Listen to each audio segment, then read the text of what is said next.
Good afternoon, ladies and gentlemen. Good afternoon. Well, actually, say good evening, ladies and gentlemen. This is Let's Be Real Sports, episode 101. Of course, this is solo dolo time because Joe is not here. Brother Joe is not here. Hopefully, he'll be back next week. But I think I have some few topics over here that can, smooth things over until he comes back. First of all, I would like to say, of course, I'd like to thank everyone who gave shout outs to this LBRS show for our 100th episode. We thank you very, very, very much for letting us come into your homes, your computers, your Androids for 100 episodes. I enjoy doing this. We enjoy doing this, and we hope to bring you more. Hopefully, we'll get back into the studio and bring you the new studio and bring you more good content from a substantial studio. But for now, we'll deal what we're dealing with. So let's get into it. Our first topic today is the NBA probably won't be taking off as planned. Now over the past week, the NBA looked like it was all set for July, ending of July, to get things going, to get things rolling for the season, to have this little march down all the way to October into December, where the new season would begin. But in recent days, guys like Kyrie Irving and Dwight Howard have sparked a newer conversation stemming from how this might not even be the time for basketball right now, given with everything going on in the world. And to a degree, they're correct. I mean, you have a pandemic going on in the midst of all the social injustice going on. You have a pandemic going on, and it just feels like it doesn't. To me personally, it doesn't feel right. Do I want to see NBA basketball again? Of course I do. Who doesn't want to see? I see all my friends on so all types of social media wanting to see NBA basketball again. Basketball again, but you really have to really look at it from a standpoint like, man, on one end, these players have to protect their families from getting the virus or whatever the case may be. They have to protect their families, and they're taking a risk by even going down there in the first place to go down to Florida and play in that bubble, so to speak. And it is a really scary thought. But also, you have the other hand with everything going on with everything racial going on with the George Floyds, the George Floyds, the George Floyds, and the other brother that got shot the last night. I forget his name at the moment, but Dwight Howard said something very profound, like, and I'm paraphrasing him, basically saying, "This is not the time." And he says, even although he wants to win a championship so bad, he says winning the fight against equality is more important. And I agree with him on that because, well, there'll always be basketball. Basketball will always be there. But this chance right here to change the course of history with all the statues going down, people really standing up and fighting for black people in general, it's lending a more ear to it. It's lending more to the people to say, hey, maybe we don't need basketball right now. Maybe we don't need basketball. And then Kyrie came on. Kyrie. He's always been a fire starter, that Kyrie. Always been that fire starter. But again, you have to think about it like, what are we really doing? You have a lot of black brothers out there playing the game of basketball who love the game of basketball. But guys like Carmelo Anthony, guys like Damian Lillard, they pose their concerns not only politically but also during pandemic about what's going on and how this is going to take place. How are we going to keep everybody safe? It's like everything is just crossing in between, and no one just knows what to do. And then the NBA is just scrambling now to find out what they can do to, really have a perfect balance in trying to play these games to get these things going forward. Now everything is driven by money, of course. We know that, and the money is driving to why they want to get out there and play the games, whatever the case may be. I mean, of course, it's a great distraction. Sports has always been a great distraction for everything. You know, good or bad in another sense. But the way people see it now is like this is a money grab. The NBA is trying to recoup their money, and I mean it's a business. We understand that, but at the same time, everything is just going on and just interchanging, intertwining. Is like you're so confused about what, and even players now they're confused about what they want to do and how they want to do it. You know, I say I hope for them they are safe in doing what they're doing, and then they talk with their families about going down there. You know, because they've also been it's also been said like after probably after a couple after maybe the first round of the playoffs, whatever. Uh, some of the families can come down to Orlando and be with the teams and stuff, be with their loved ones and stuff of that nature. And it's a real it's a real it's a real scary thing. I mean, this thing's real, man. This thing is so real, and everybody's trying to find everybody's trying to find their balance. Hopefully, they will find that balance in time and in due time. But I'm really leaning towards what Dwight's saying. Even though everybody wants to play basketball, like, is this the time really to go out there and play basketball right now, given everything that's going on? Like, there's a vibe out there right now, and I don't know if anybody can feel it, but there's a vibe out there right now that maybe these games shouldn't be played. Like, it don't feel right. It don't feel like that's a natural thing for things to just head on in without everything being settled down and everything like that. You know, it's I mean, I'm sitting here thinking about it now, like, damn, and I'm not making money like that. You know, how would I feel me wanting to go out there? Now, everybody say everybody got to work, everybody got to make money, stuff like that. But is it worth your life? Also, is playing basketball worth what's going on in our country today, right now, with all these protests worldwide? Basketball is a global sport, of course, and it would help a lot in everything going on. But at the same time, it's like it's a big issue going on right now. That there's a big elephant in the room that has to be addressed. It truly has to be addressed. And I would say it again. I agree with Dwight in a sense. You know, the vibe's not right. It's just not right now. It's draining. Like I told you a couple weeks ago, this thing is very draining, man. Dealing with two pandemics at one time. It's very draining, but we're enduring nonetheless.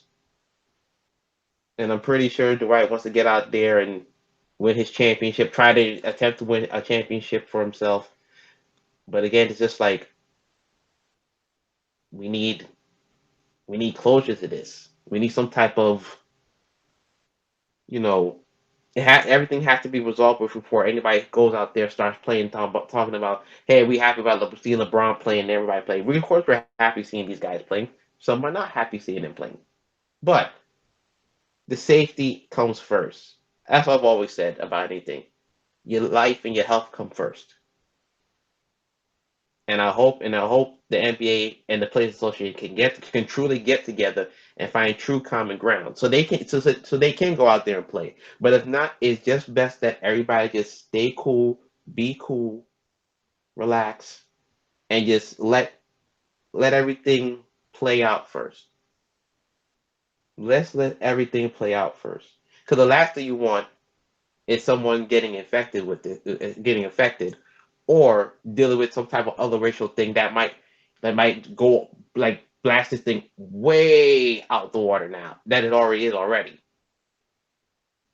You know. So I truly hope cooler heads prevail in all this, and I hope these guys can really get out there and hopefully get something together. You know. It's a strange time we live in, folks. A strange time we live in. But again, you gotta push through. You gotta push through.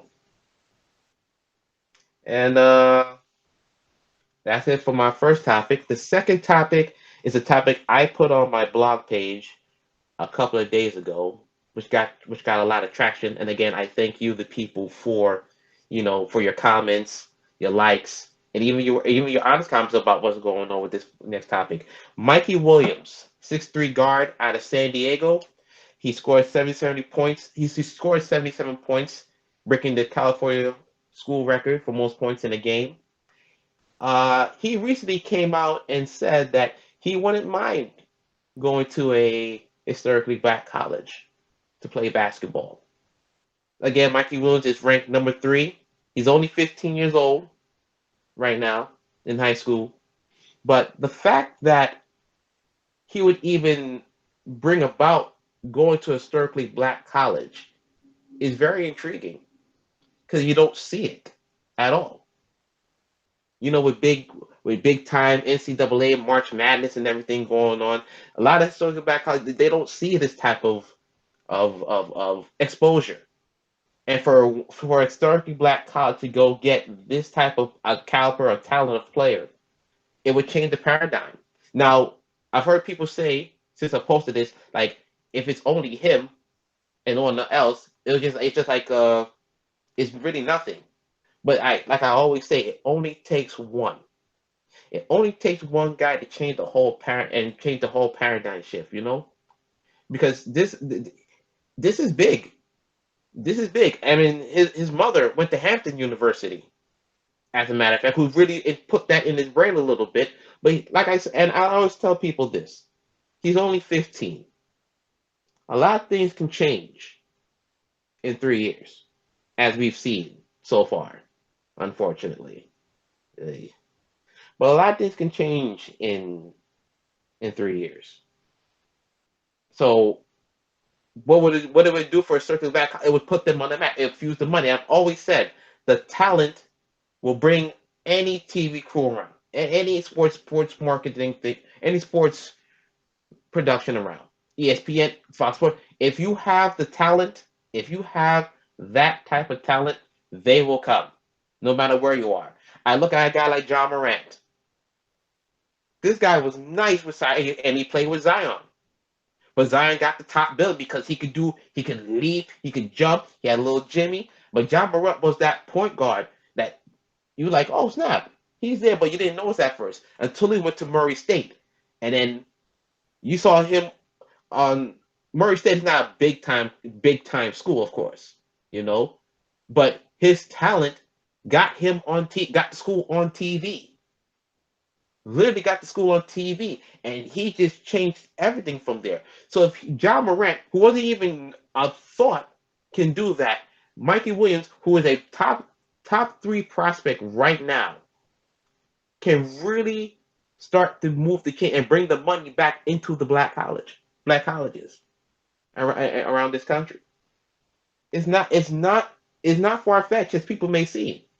Now a lot of people will say, well, you know, they're not Duke, they're not Kentucky, Michigan State, or quote unquote. I've heard some people say they don't have the money to get them. Now this is not blue chips.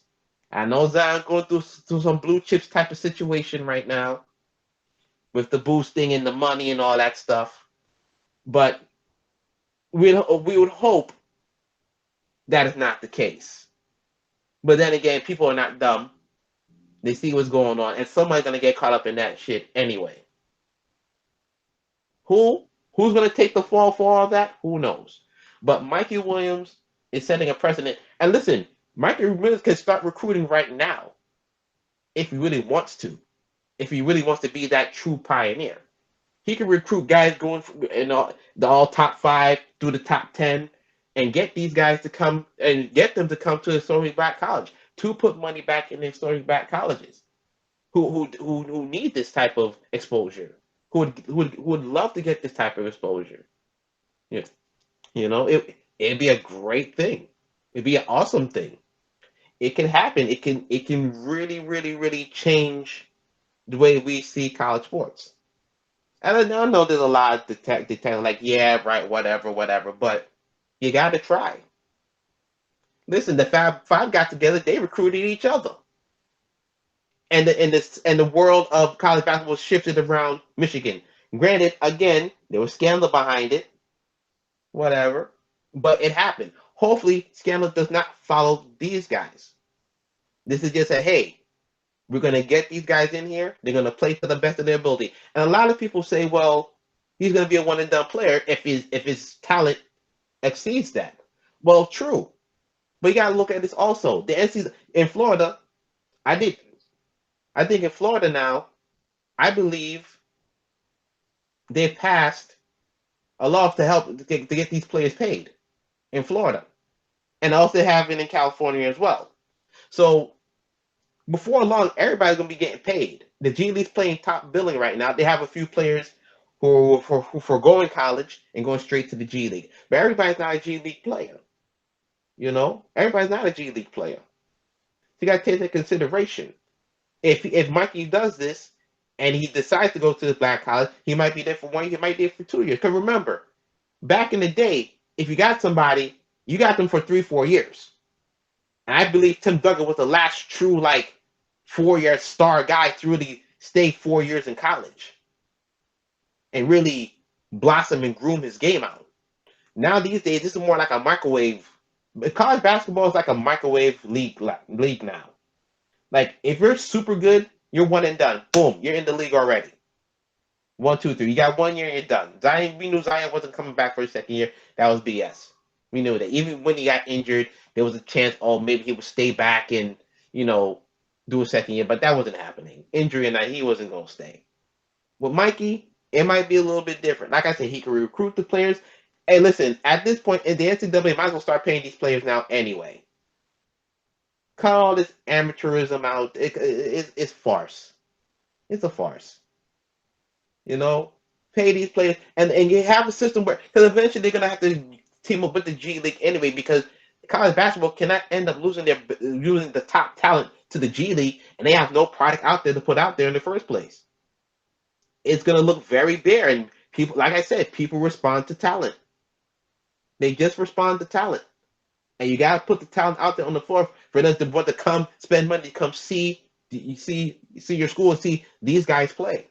They come and see these guys play, which is even more of an incentive to pay these guys. These guys are come out there risking their life and limb out there for the school. School's making millions and millions and millions and millions of dollars, and these kids can't get nothing. They on that room and board thing. It ain't gonna work like that forever. At some point, the leverage is gonna break, and the leverage are starting to break now because 2 states already have agreed to hey, we'll pay you. It's okay to get paid. We're not going to sanction you. We're not going to suspend you or anything like that. And eventually, all the colleges around the country are going to do that, and it's gonna divide it up a little bit. The top schools might become their own conference, and the rest of schools might have their own conference. It's going to get wild and crazy. But while Mikey Williams is out there, and as long as there's a branch extended to the solid black colleges, there's a chance for it to happen, for them to get that money, to get that, notoriety going on. And it might trailblaze a whole set of players to come to these historically black colleges and finally get something suitable for them. See, March Madness is usually the proving ground for everything, but of course you don't have March Madness this year, and this is why this is all coming about now. It's crazy how things just come about in the way, exposing things out there left and right. But for Mikey, I would tell Mikey, I think he should do it. I think Mikey should do it. Why not? Why not you? Hey, even if you go there for 1 year, you bet your bottom dollar, other kids will look at it like, hey, if he can do it, I can do it. I can actually do it even better. It can raise the level of who's going there. And eventually, maybe a top recruit, the number one recruit, might end up going to a historically black college. Switching the paradigm shift again. It's not out of the realm of possibility, folks. It really is not. I wouldn't mind seeing it. Now, I know a lot of schools, they go out there, they get paid to go play against these schools for 1 year. But why not have the schools come play you instead? Why everybody got to go to Duke? Why everybody got to go to UNC? Why everybody go to Kansas, Oklahoma, Villanova? Why they all got to come up there and get paid for them, get paid a little bits of money for the TV time, but they can sit there and just garner all the revenue and have the teams come down to them? Because everybody wants exposure at the end of the day. Every school in the country wants exposure.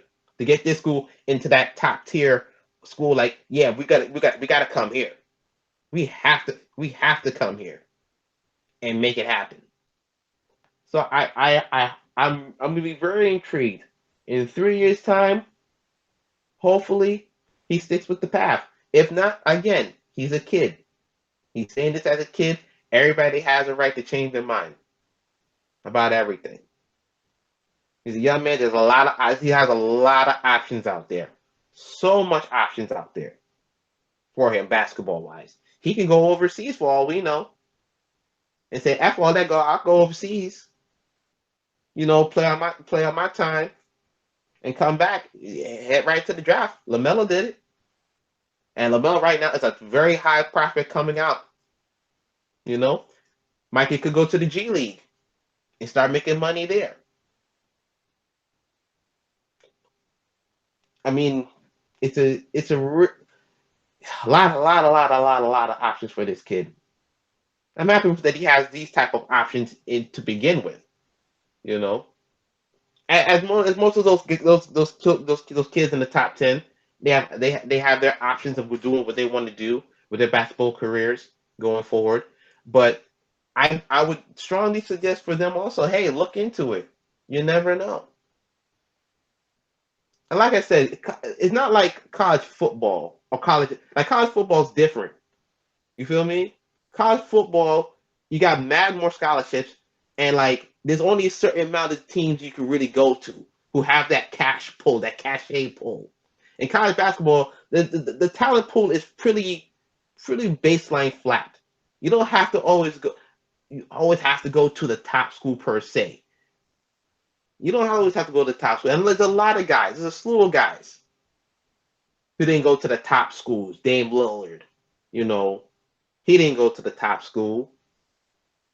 I'm trying to think of another one. CJ McCollum, he didn't go to the top school. Ben Wallace, NBA champion, he didn't go to the top school. He wasn't that scoring type of all world player too, but he was playing defense. He got rebounds, and he eventually helped the team win the championship.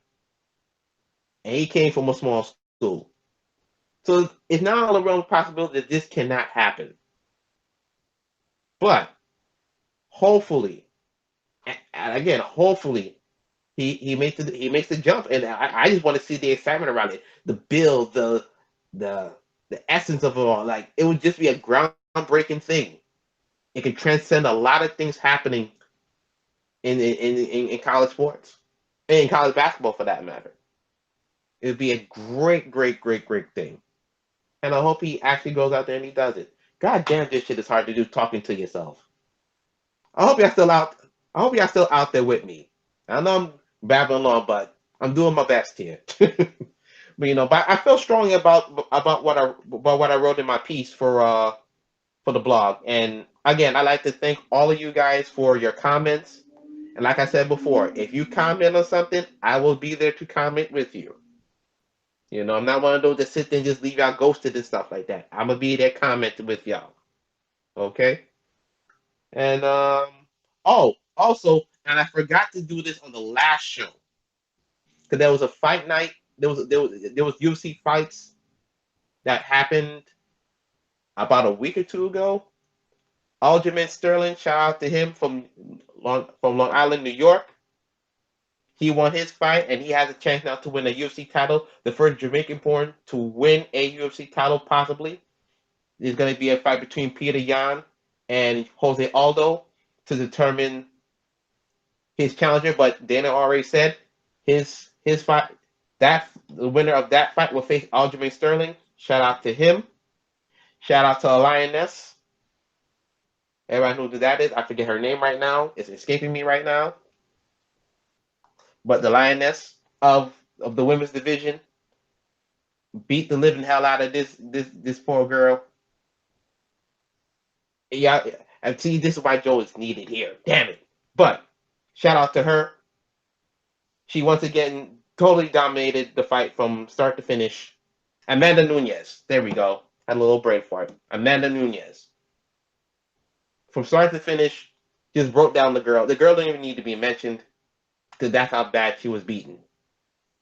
So shout out to the fighters in the fight game going out there trying to make a living as well. Well, that's for me. That's about it. I did the best I could. I hope you had ride with me a little bit. Hopefully Joe will be back next week. And I'm out. Peace. Stay safe.